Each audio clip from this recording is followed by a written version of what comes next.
ছাদের গাছ পাকা বানানা ম্যাঙ্গোর টেস্ট রিভিউ আজকে হবে। আমাদের ছাদ বাগানে তো বেশ কয়েকটা আম গাছ ছিল, তার মধ্যে থেকে বানানা ম্যাঙ্গো যেটা লাস্ট পর্যন্ত এতদিন ছিল, তো সন্ধ্যেবেলাতেই এরকম আমটা পেকে গেছে এবং গাছ পাকা আম পড়ে গেছে। তো এই আমটা এখন আমরা যেহেতু এক্ষুনি পড়লো আর মানে ওয়েট করতে পারছি না, নিজেদের হাতে লাগানো গাছ পাকা আম, সেহেতু আমরা এই আমটা এখন কাটবো এবং মানে কেটে খেয়ে সবাই মিলে দেখবো যে এটা কেমন খেতে।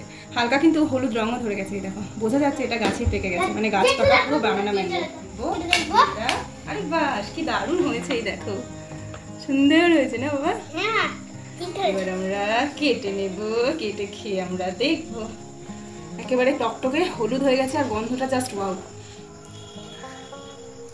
ওয়াও, অপূর্ব অপূর্ব, মানে কি বলবো, যেরকম গন্ধ সেরকম মিষ্টি, মানে অসম্ভব মিষ্টি, অসম্ভব দারুণ গন্ধ এবং খেতে খুব টেস্টি। আঁশ আছে নাকি আমি? খোসা খুব পাতলা, খুব আচ্ছা আচ্ছা বিউটিফুল। ও